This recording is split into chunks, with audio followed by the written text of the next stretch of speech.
সরকারি চাকরিজীবীদের বেতন বৃদ্ধি করা নিয়ে তৈরি হয়েছে ধূম্রজাল। 100 থেকে 147% বেতন বৃদ্ধির ব্যয় নির্বাহ করা নিয়ে দুশ্চিন্তা। অভ্যন্তরীণ ন্যায় সুখবর নেই।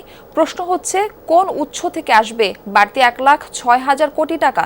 বিশ্লেষকরা বলছেন, বেতন ভাতা খাতে বিশাল ব্যয়ের চাপ সামলাতে ঝুঁকির মুখে পড়বে রাজনৈতিক সরকার। মূল্যস্ফীতি উস্কে যাবার শঙ্কাও তীব্র। নুডলস খান নাই তো নুডলসই খান নাই।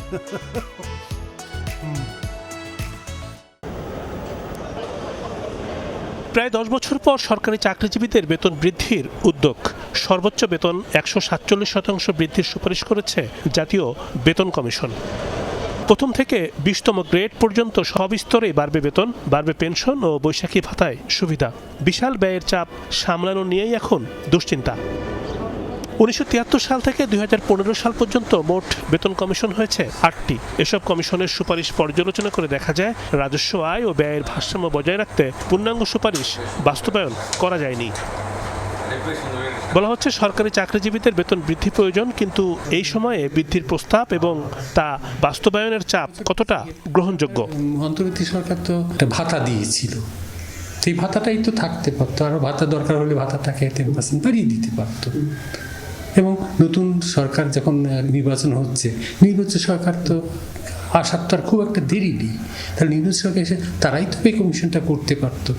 এখন তো নির্বাচিত সরকার আসবেন ফেব্রুয়ারি মাসে ক্ষমতা গ্রহণ করে, তাদেরকে তো 1 জুলাই থেকে এটা পরিপূর্ণ বাস্তবায়ন করার ঘোষণা তো অলরেডি এই সরকার দিয়ে রেখেছে।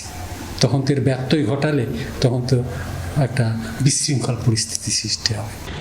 বেতন বৃদ্ধির ক্ষেত্রে রাজস্ব বিভাগের উপরই নির্ভর করে সরকার, কিন্তু অভ্যন্তরীণ আয়ে তেমন গতি নেই, পূরণ হচ্ছে না রাজস্ব লক্ষ্য। তাহলে ব্যয় নির্বাহ হবে কিভাবে? ফেজিং আউট করতে হবে, 1 বছরে না, কয়েক বছর ধরে আস্তে অল্প অল্প করে বাস্তবায়ন করা, সেটা সব। কিন্তু এই রাজস্ব আহরণ দিয়ে হবে না, এটা গতি, রাজস্ব আহরণ গতি অনেক বাড়াতে হবে। সে কারণে ওই যে রিফর্মসের কথা আসছে এনবিআর এবং ওই যে ট্যাক্স পলিসি, ট্যাক্স অ্যাডমিনিস্ট্রেশন, ওইটাকে সেপারেশনটা এফেক্টিভলি করতে হবে। বেতন বৃদ্ধির সঙ্গে চাকরিজীবীদের দক্ষতা ও যোগ্যতা নিরূপণ জরুরি, কিন্তু তা কি হচ্ছে? বেতন বৃদ্ধির যে প্রয়োজন সেটি কেউ অস্বীকার করছেন না, কিন্তু উপযুক্তভাবে দক্ষতা মূল্যায়ন ছাড়া, কর্মকর্তা কর্মচারীদের চাহিদা মূল্যায়ন ছাড়া যে বিপুল পরিমাণ কর্মকর্তা এখন কাজ করছেন, তা সেই জায়গাটা এটিকে র্যাশনালাইজ করা ছাড়া এই বেতন বৃদ্ধি, শুধু বেতন বৃদ্ধিটি মোটেই সামগ্রিকভাবে যে দক্ষতার দরকার, ডিজিটালাইজেশনের জন্য যে প্রয়োজন, তার সঙ্গে এটি ভারসাম্যপূর্ণ হবে না। সরকারি চাকরিজীবীর সংখ্যা এখন 15 লাখ, পেনশনভোগীর সংখ্যা 9 লাখ।